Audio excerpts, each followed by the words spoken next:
What's going on, YouTube? Uberman here. So it's just after 6 o'clock in the morning. I wake up, I check my phone, see if there's anything new, log into the Lyft app, and I get this notice. Now, as you all know, I am new to the Lyft family. I was just recently onboarded after years of trying. So definitely thankful to Lyft, and any new changes that benefit drivers, I'm absolutely thankful for. So let's get into what they're offering, and then we're going to talk about it briefly. So when you open up the app, it shows you that there's some updates, and then you click on it and it takes you to the Lyft hub, where it says new long trip alerts, ratings protection, and more. November 17th, 2017. We know you work hard for your ratings and that your time is valuable, so we've made improvements that prioritize both and are among drivers' most requested updates. Read on for more details. So let's talk about ratings protection. We launched an update to passengers' rating screens that helps protect you from issues out of your control, because things like line routing or passenger behavior shouldn't count against you. Now, when a passenger rates a driver 4 stars or less, we'll show them 3 new reasons that might explain their rating. If it's a line ride, they'll see 2 new options: co-passenger and line route. If it's any other ride type, they'll see 1 new option: pickup time. 2-minute cancellation window. Previously, passengers had up to 5 minutes to cancel a ride without being charged a cancellation fee. Now, 2 minutes is the magic number. Things to remember. After you've arrived to pick up a passenger, the timer will run for 5 minutes for regular Lyft and 2 minutes for line. Your pay still includes time spent waiting, starting 1 minute after you tap to arrive.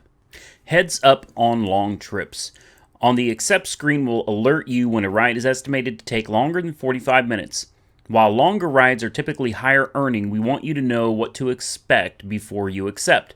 If you're not up to a long trip, note that declining these trips will still affect your overall acceptance rate. Currently, this update is live on iOS only, with an Android launch coming in the next few weeks. Coming soon, a simplified earnings snapshot. We've already simplified the earnings tab in your app to show your net earnings, which are 100% yours, but that's just the beginning. To ensure you fully understand what you're taking home, we're rolling out a new view of your earnings in the app and dashboard starting next month. On the earnings breakdown screen, you'll see what you've made along with additional details, such as what the passengers paid, any third-party fees, and Lyft fees. Thanks to all the drivers that suggested these helpful updates. We'll see you out there. See a clear view of your earnings. We've heard from drivers that seeing how much you'll get paid is harder than it needs to be, so we've updated the earnings tab in the app to show your net earnings. The amount you earn won't change at all. We simply removed Lyft's fees and commission for you so that you can immediately see what matters most: the amount you take home. We want to reiterate that nothing has changed with your pay. You'll still earn based on the time and distance of each ride, and now when you open the earnings tab, you'll see earnings where ride payments used to be. This amount is 100% yours, no math or deductions necessary. To see this change, you'll need to update your app to the latest version of Lyft Driver. So now I'm going to share my opinion with all of you. Now, to anybody at Lyft watching this, I mean absolutely no disrespect to any of your team, to the employees, none at all. I'm new to the Lyft team as a driver, and I'm not trying to jeopardize that, but at the same time, I'm not going to keep my opinion to myself either. This channel's always been about transparency, and that's not going to change. So here's my perspective. Uber implemented 180 days of change in 2017 where they made huge improvements to the driver experience. And that's awesome. Drivers overall seem to love the new additions to the app and, some of the new freedoms that they have. So now what I'm seeing is basically Lyft is copying what Uber's done. And I guess in a way I can understand that. The changes that Uber made probably affected the amount of time drivers spend driving on the Lyft platform. So Lyft has to make those changes as well so that it balances everything out and they can get, more drive time on their app. But to me, it just seems like a game of cat and mouse. Like Uber makes some changes and now Lyft is chasing them, trying to catch up and make the same changes. I got an idea.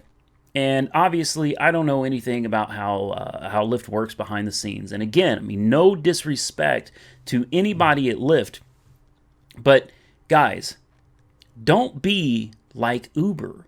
All right, don't be like Uber. Be innovative. Be unique. Be yourself. You don't want to be Uber. Uber is already Uber. All right, you need to take a different approach to this. Don't copy what Uber is doing. Come up with your own unique ideas. You guys have got to have a team of some really intelligent people sitting back there. Why don't you brainstorm, get together, go out and talk to drivers? And I mean, not on a forum. I mean, go out in the streets. How about this?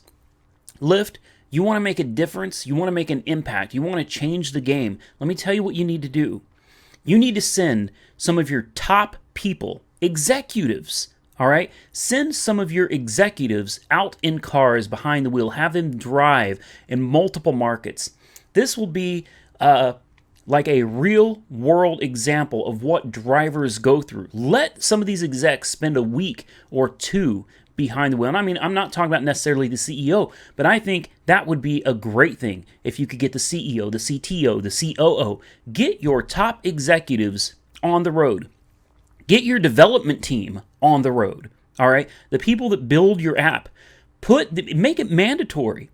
You guys need to spend a week or two on the road driving passengers. And I'm talking some of it during bar rush, some of it during the morning rush hour, the evening rush hour, weekends. You need to go out and experience what it's like to be a driver firsthand.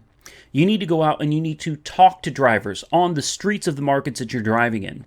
Really talk to drivers. And I guarantee you, you will be able to change the game if that's what you want. But if you'd rather just play cat and mouse with Uber, go for it. And I'm down, man. I am absolutely down to assist in any way I can. That goes for Uber or Lyft. I may have a ring on my finger, but I'm not married to either one of you guys, all right? I want to see the experience improve for drivers, period. Drivers overall. I don't care about Uber or Lyft independently. I need to see change that really benefits drivers. So that's just a quick idea of what you could do. Anybody is interested in some more of my ideas, get in touch with me. I'd be happy to talk to you. Anyway, I could rant on about this forever. You know, you're never going to get anywhere, honestly, by copying one another. You know, you're each unique in your own way, and you each have your own image. And that's what you need to work on. You need to work on being an individual instead of trying to mimic the other company. Hope you enjoyed the video. Until next time, like, comment, subscribe, stay safe out there. Uber and Lyft on.